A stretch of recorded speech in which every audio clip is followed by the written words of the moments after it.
de la musique congolaise. Koffi Olomide va changer ce statut. Est-ce que pour la France, on dit facilement, vu ma problème autour les canaux? Ma deuxième préoccupation. C'est dans le point de la première préoccupation. Bon, le logo peut-être vous au courant. Vous appelez Souti, Bachir, les Nazabo et Naza acquitté. Comment il est tombé dans le Gims dans les passeports. Après, il y a un Kofi. Il y a un crâne, il y a un donc, selon les critères, parmi les bateaux qui sont au Talibanda, parmi les bateaux qui exportent la musique au Congo, ils sont importés dans les bateaux c'est fini le coup d'accord. Donc on a le baki, quand c'est là on a Koufi, ou bien on a mon araté, ayo karaté. Mais on a zo vivre, azo yo kazo mono, au bout de l'angaté likambo, on a lobby que moi la numéroté. On a lobby que la star na biso, azala ba ajaba na on a bazal vraiment comme ba mege kutu na mona terrain ba tumo ka ko ba gelanga makambo. Ba komaki que Koufi a lobby que boye na sala qui démenti, j'espère le monde a gagné. On dit que tu as un colomo côté naturel au Bambo, va prêter là, donc tu as un lobby. Va couper la cause de l'ikamoto, couper matoy, couper misopé ou couper. Nomination wana, ceux qui peuvent besoin d'un salaire on va monter ça comme ça. 430 000 $. 430 000 $. Oh, salaire va par mois. 430 000 $. Je vous salue bien moi prime.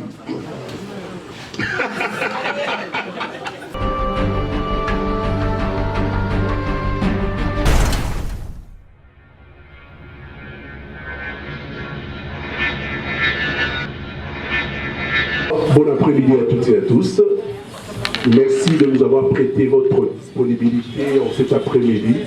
Et nous voulons également déjà présenter nos excuses pour l'heure à laquelle nous commençons cette conférence de presse.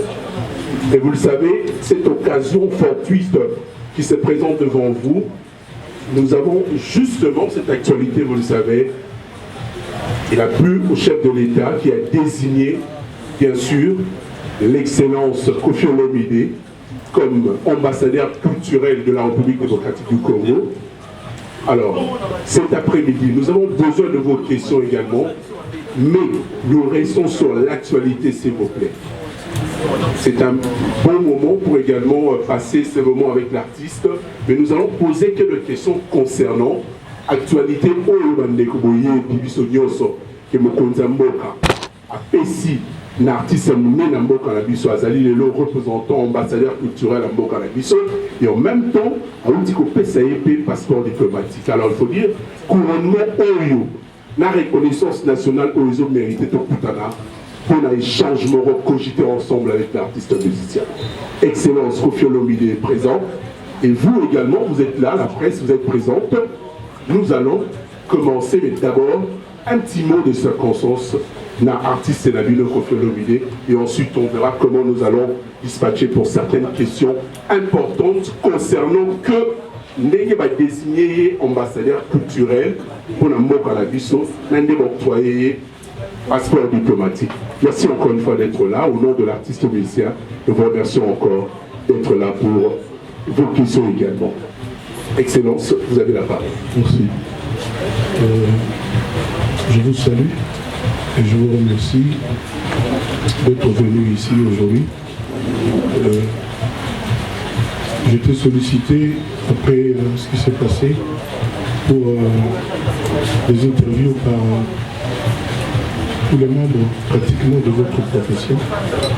Et le bureau Oval a trouvé la solution de nous réunir ici, à cet endroit, pour que si vous avez des préoccupations, je puisse essayer d'apporter la lumière. Donc, Batumio surtout, parce que Bélé après, ça va être aussi normal. Ça tout ça l'émission, moi là c'est l'émission à Batumio sur les habités. On a un bureau, on va, bureau on a besoin de quartier latin. Ils ont des solutions au lieu, tout le Canada solo. Merci. Tout le Canada solo. Là, sur les alliés, passe-moi à Sika. Nous collaboré dans Bango Brochini, le premier nango. Les place le 8 mars, Cindy Le Cœur, au sein de la tour des chants exceptionnelle. Cindy chante les femmes. Et aux Awa, de place dans le 8 mars. Cindy a aussi pensé à ma maman. Donc, semaine prochaine, tu vas aller préparation pour la promotion. Donc, c'est que la personne qui le va, vous allez pour informer que le 8 mars, Cindy Le Cœur chante les femmes. On a place comme on a malade, en un mot, l'excellent Tony Kokolo. Sur moi, ma question, il y a Mindondo, il y a Pitopa, l'été, les amis. On a pu répondre à Bino. Tout cas, bon, on a Kimia, bon, à peu près, on a Bino de Bolinaga. Mais là, on a commis un mois de voir mon robot. Il y a éviter moi. Déjà, on a déjà pour éviter, mais si on a évité encore plus. Donc, nous avons façon diplomatique. Pour beaucoup poser ma question à lui, parce que diplomatie mise à la mode. Hein. Passeport diplomatique, question diplomatique. Donc, vraiment, nous avons pour la bilan. Donc, je ne peux pas aussi vous museler, mais bon, tout est en haut, en est propre. Merci beaucoup, je suis là pour vous. Sans plus tarder, au Fongoli, Nini Nabiso a une question. La recruté du sous actualité, c'est la marcasse. Quand on parle, mais leur comme ambassadeur culturel en Mboka na biso, c'est mon mini pour la biso. Petit Kalanama solo, on a 4 ambassadeurs culturels et en plus passeport diplomatique. Je voudrais commencer une première question. J'ai vu une dame d'abord, je vais revenir en toi. Merci beaucoup. Au petit combo, il y a un organe d'ailleurs, na combo d'ailleurs, opposé question là. Bonjour, son Bonjour, mon nom. Oui, pour ce pays de Grand Mopa, je me présente d'abord. Nana Sangara, ma chaîne Eloson TV et puis Vigile officiel télévision. Ma question est par rapport au monde à passeport diplomatique, nous dit dans la question de la diplomatie. Donc, on a créé, on a validé pour nous sur la mélomane. La bonne musique, les autres monde, Kofi Olomide, mon pao, les lots à jouer passeport. Au premier training, et pas y a la diaspora, dans le Congo, et puis là, on a la bonne musique. Basé la ligne, et pas y a Kofi Olomide, et donc ambassadeur, on va défendre ce Rumba congolaise. Merci beaucoup. Merci, maman. Nous avons félicitations. Et outil Afrique mobile. Bamboka nyuso na Angola, ba Sénégal, ba Cameroun, ba Kenya, bamboka nyuso na banda ya Congo, ba ni singo makasi. Phrase moko ezonga ozalaka déjà grand ambassadeur ya mboka na yo. Et nous n'est comme officiel. On a dit balobi na ngabo parce que bamona depuis la banda carrière na Azaka na souci à aucun ne pas y ambassadeur et ni Koloba. Nous trouvons à représenter la Mokanaï à l'étranger. C'est-à-dire, ça n'a rien à voir là, comme on a vu sur la mission de donc, à tout le monde se trouve à Bakamoté, il y a même des mamans. Ah, pour la mission, il fallait passer la terre, mon monument, mon quai, pour la yo. Nous avons vu mon monument, mon terre, mon quai, moi, le bon. On a un téléphone, donc c'est des messages vraiment touchants. Là, on sait la démination, on sait la bien. Si on le comme officiel et que Moganangaï reconnaître officiellement, on a un devoir de mourir. Vous allez se connaître. Magambo na yengula na classe, moment où yangoyo na salle de la mode penza. Donc, nous allons dans mais nous avons ça, on a déjà excellence. Donc nous avons ça avec excellence. En tout cas, on s'est là tous les lots on a profité de l'année Bozawa. On a saigné dans la Congolais. On a fait vraiment merci. parce que le chef de l'État a talé na bureau na conseil c'est parce que na mboka nanga ba mboka ba yeba nani wana Kofi nini na sala na osenga na batu batindela ngai na Instagram nanga Kofi Olomide officiel ba idée o bango bazana ndenge bango baza komona rôle ya Kofi esalama baza osenga pena na batu na Congo mobimba bakomela biso Kofi Olomide officiel ba idée na bango la préoccupation na bango ndenge bango bamoni que qui ambassadeur entre guillemets qui ambassadeur de la culture ya Congo ndenge bango bamoni que na sala puis ba démarche ni no bamoni que na ko entreprendre là j'ai na moi ba idée mais du choc des idées jaillit la lumière. Donc voilà, on a répondu à la question à un moment. Merci. Comme nous avançons à la date du 8 mars, à Cindy Lekea au Beta, comme c'est le mois de la femme également, nous continuons avec les femmes. Bonsoir, M. Kofi Olomide. Bonsoir, maman. C'est Nadège Kimana, canal de télévision et puis chez Bissot TV. Alors, Son Excellence Kofi Olomide, très fier d'être ambassadeur de la culture congolaise. Est-ce que Kofi Olomide a battu aux ambassadeur de la culture congolaise? Voilà, il y a du Bosso Topé et il a après avoir vu Bandekonayo, Maître Gims et puis Dadju. Ma deuxième question est ça. Je vais répondre à la mot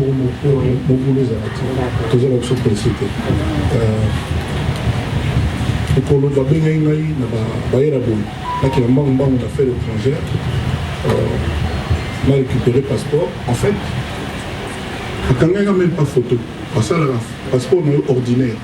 Il y a un beaucoup en congolais. Parce que rappel à Maramona, document.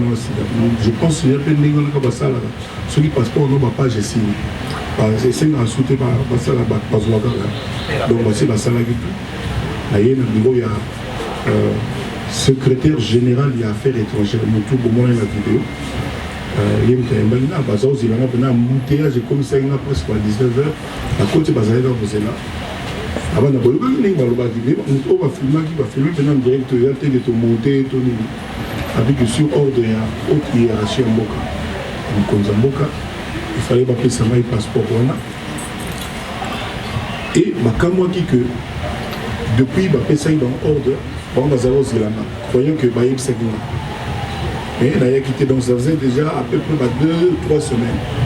Sincèrement, il a quitté. Il a à peu près une semaine avant le jour où le lobby de l'outil les jours au Nakendaki.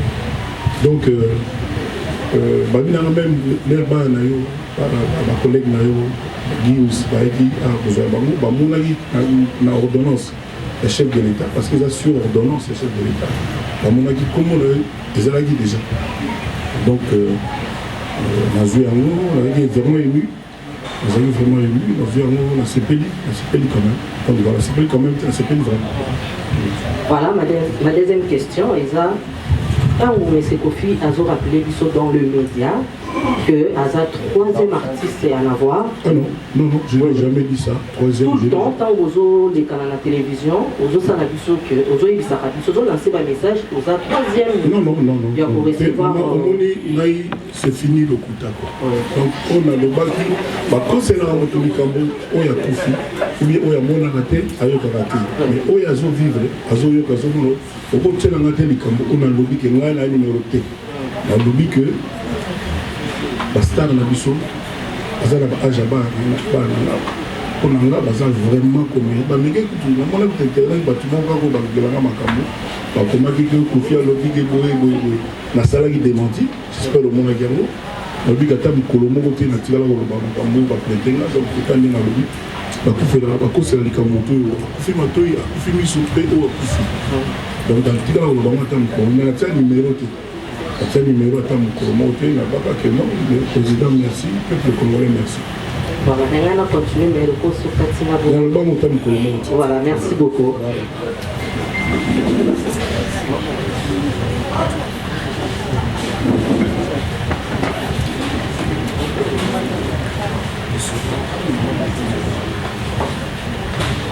Bonsoir tout le monde. Je suis Victoria Labumbaski, journaliste à la PS Télévision. J'ai deux petites préoccupations. Tout le monde. Bonsoir, Sommité. Merci. Voilà, j'ai des petites préoccupations par rapport à la nomination, votre nomination comme étant ambassadeur de la culture congolaise. Vous venez de dire que ambassadeur vous représentez Mbokano en dehors, il y a Mboka Moussis. Bon, ma première préoccupation est que vous venez de passer moment Moroboye, au Essengaki que Kofi Olomide n'avait plus. Il bande surtout à Paris parce que vous avez un problème. Étant le lot déjà comme monsieur ambassadeur de la culture, de la musique congolaise. Kofi Olomide va changer ce statut. Est-ce que pour la France, on dit facilement vu le problème sur les canaux? Ma deuxième préoccupation. C'est dans le point de la première préoccupation. Bon, le logo peut-être vous au courant. Vous appelez le Souti, Bachir, les Nazabo et Naza acquitté. Oui, c'est-à-dire, le social, on va bâtir, on va le bâtir. On s'en va. On a acquitté, on a beaucoup de fabriquer, on a acquitté. C'est-à-dire, son temps acquitté, nous avons bâti, bateau va fonder qui est, va causer la qui est. Bon, on s'est acquitté, on tire la bouna, oui, tant. On a Nazali Awa, Nazali donc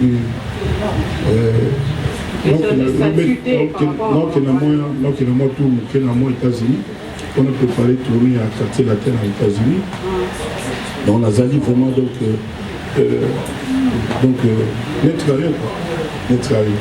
donc Tinaouya on a appelé ce madame là au Bako Selagina exact.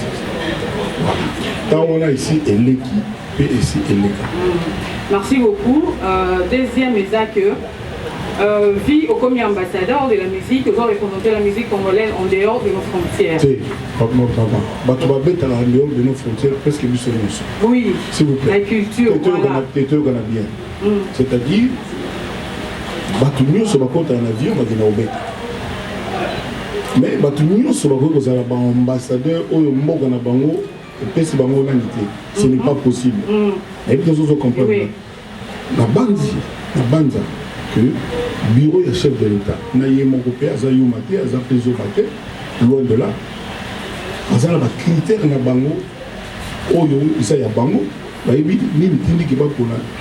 Yo na na sito, kama ki to mona yamba mo kims na le kinayi passeport. Après ba bengi Kofi. Ba tona bazaba ba crâne ba réfléchir saka. Donc selon les critères de bango, parmi les bateaux qui sont obéis à Libanda, parmi les bateaux qui exportent la musique au Congo, bango ba choix na bango importé na nanywana na bateau un o yana bango ba lobby. Et puis voilà. Donc yo na to éviter. Moi je crois savoir que bon ba monde quand même ça na sala na banyo na quartier latin Libanda na banda petit pour nous au bota na banona. Yo bota na 83 de bref mamoni depuis donc mamona par exemple ndombolo par exemple déjà qui a Tutu Kaluchi mais les gens parmi bateau ba export quand il y a ndombolo et comment na ba ivoirien bateau belé donc bateau va vendre à la chef d'État va conseiller les ba décider donc moi bon pour chuter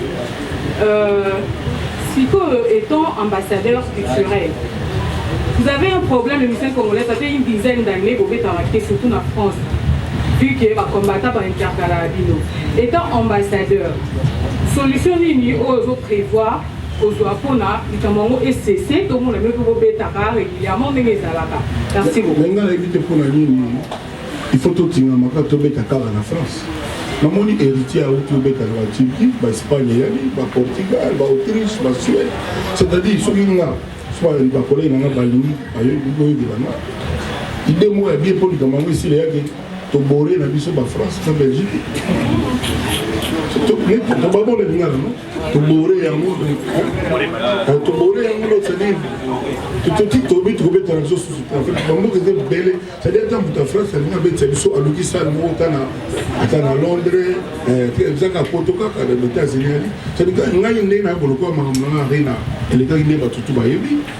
c'est fini pour nous avoir idée na bon nzoto pour nous bête en France. La bête en France a été 1000 fois. Donc et là on arrive là parce que en Afrique tout a bête qu'on a battu en Afrique. On a quand ni na sala sala. Congo à travers le premier mot en Afrique est bête à Pekuna. Mais bon, il est tombé dans la période de ma mobile, comment freiné par ma corona, par ma boyebi. Donc, on a eu vraiment. Ceux qui ont été en France, peut-être on a bande en avril, on a dans la Suisse. Seulement, on est la Suisse. On a là, on a sur la France, voilà, merci. Bonjour l'ambassadeur. Bonjour jeune fille. Je suis Mediastar. Je représente chez l'Essentiel TV. D'accord. Monsieur Kofi, est-ce que vous allez vous associer avec Dadju et Gims pour la réalisation de leur projet ou vous avez votre projet à vous? Non, j'ai déjà dit que je vais demander que nous trois, les actuels ambassadeurs, j'avais déjà dit ça quelque part, mais je vais le redire. Je le dis ici, je vais proposer qu'on se voit un peu, qu'on se parle un peu même par texto, par banine, photo, tout à la mine, tout ça, comment peut-être en commerce, moi, tout ça. On a une carte d'information à ça. Mais maintenant, je ne peux pas parler pour eux, par exemple, la liberté, puis on verra bien. Aussi, dans la polémique, nous sommes dans le monde de la musique. Est-ce que vous pouvez réunir les musiciens? Monsieur Nangeza réunir les musiciens congolais, Imiko Zali. Imiko, on va faire ça. Mbongo matanga de Fawa. Donc, Imiko est voilà.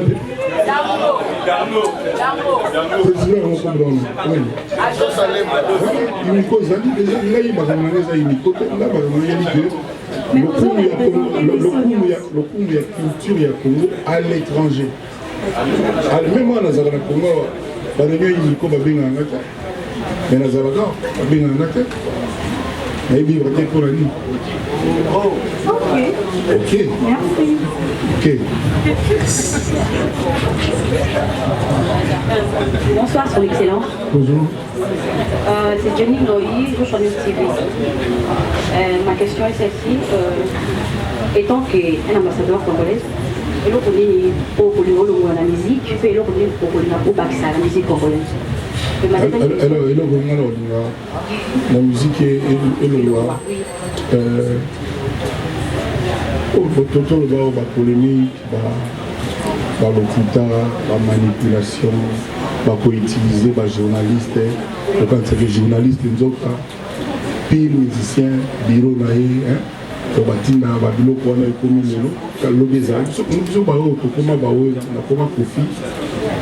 les alitaires, oui, vite. Il y a des gens qui sont bien, tu vas apprécier, tu vas monter ma banque. Le lieu comment ma camodélé, bagé, banini, tout ça.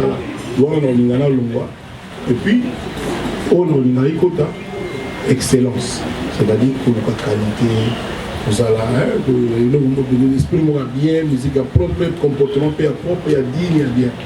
Voilà, c'est une question, c'est ça. Deuxième question, c'est que quand la nini, tant qu'ambassadeur, on a toujours là pour mon avis. Ah, mais il y a des tumbao, on a sûr que on a gagné, à Bundalanoti.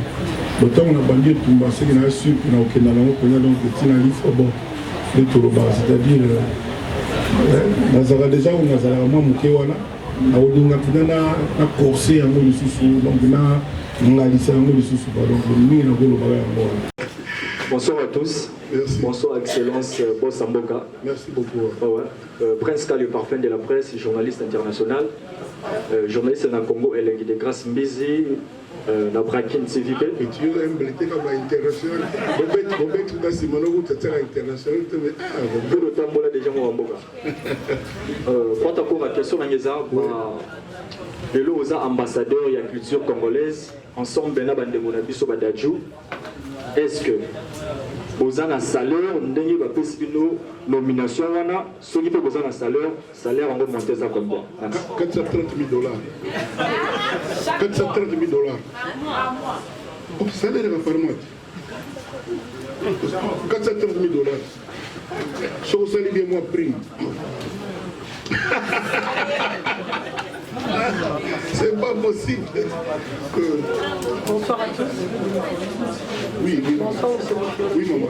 Yvette Kalombo, Yvette Télévision. Ma question est celle-ci. Nalingana Tuna, ndenge lelo, monsieur Kofi Olomide a commis diplomate, félicitations. Et pour moi, tu le mérites bien. Merci, maman. Les lots aux artistes de la Bisso, les gens de la Bisso, si je peux bien le dire, ceux qui ont suivi contrat, selon Moussala na la musique, et que Moussala na la diplomate, et Bengue en même temps, comment vous se départagez? Ce qui dit, pardon? Les lots n'est pas comme diplomate, et que Moussala na il y a comme notre chanteur congolais. Oui. Moussala en tant qu'artiste. Oui. Et Benguio, au même moment, Moussala en tant que diplomate. Comment vous s'est départagé? Moussala, la diplomate, il y a toujours un mot. Bandoul, il y a toujours un bouton. Ah, toujours, hein? Non, monsieur Kofi Olomide, il y a 2 jours au sein, la Bisso fait un concert, il y a moi, il y a 2 jours au sein, un concert autour de la Bisso. Surtout, ce jour, on a un concert à l'IP diplomate, on a eu un gars en retard. Mais non, il y a un diplomate. Ok, merci. Comment l'ambassade, il faut un 16h, 18h. Bon, donc, ce qui est quand même, après, il y a un problème. Bonsoir, monsieur l'ambassadeur. Bonsoir, madame la Bobette. Merci beaucoup. En fait, j'ai juste 2 questions. La première est celle de savoir, aujourd'hui, Kofi Olomide, il y a Dadju, Maître Gims, vous avez ambassadeur, il y a question congolaise. Aujourd'hui, bien que Yote Moutozo nominé Batou, bien d'autres Sabatoyango, mais ceux qui, au lobby, au talent, les musiciens, les collègues Nayo, pour travailler un peu dur. D'abord, on est sur le passeport, on a commis 1 million de musiciens dans la zone sienne. Oh, pour l'année. Au moins, ils sont habillés avant qu'on fasse un qui peut passer pour l'autre. Même il y a des gens qui vont qui péter. Et comme pour le médecin, c'est ça les Congolais. Et là, c'est que l'ingité va nous soubattre dans la non, on a la zone qui n'a pas sorti par son côté. Les critères, on va faire cela.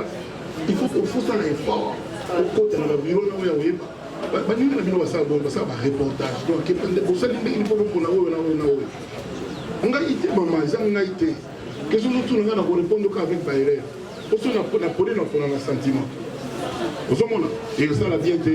Et puis, on a sous qu'on a autant gâté et comment se fait faire le problème. Et là, il y a voilà, merci. Ma deuxième question, aujourd'hui, ambassadeur, tu as un projet pour la musique congolaise? Oui, après 4 jours, c'est la même chose. Mais un projet de la projet, il y a 4 jours.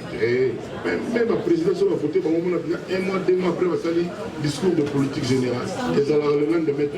Voilà, merci beaucoup. Voilà, maman.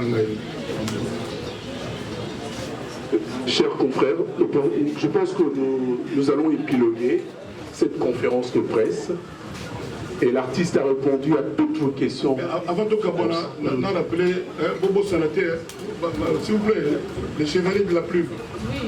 Le 8 mars, on a Bino Maman, Bino tout, on a invité Bino déjà. Boya Oyoka, Cindy Lekera Zoimba. Boya Imba, Nama Delay, Nama Reverb Mouké. Ah, on appelle ça moi. Là, j'ai mis surtout combien? Malam, comme le Malam. Maman, on a invité le 8 mars. La journée, on va partir à 19h. Là, donc, on s'organise, moi, l'invitation, bien invité le Boya, Boyo Kaya Zoimba. Et puis, Bob, c'est pas tout. Non, non, si il faut que tu bâtis Kaya, ça va être à ma part. Pour ma fille, Bélé, ma Kosami, du moment la suite. Voilà, merci. Merci à vous. Excellence ambassadeur de la culture congolaise, Kofi Olomide. Et nous profitons de l'occasion pour remercier la presse congolaise présente. Merci à vous de passer ce bon moment ensemble avec l'artiste. Mais retenez quand même que nous restons, puisqu'il y a un côté prévu pour la circonstance, nous devons procéder à son partage. Et en même temps, le 8 mars, il y a une occasion encore fortuite. C'est le concert avec la plus grande chanteuse d'Afrique, Cindy Lekera. Donc c'est ici, et ça c'est nous à la route. Maman, vous êtes invités, l'entrée gratuite, c'est une invitation de l'artiste musicien Kofi Olomide.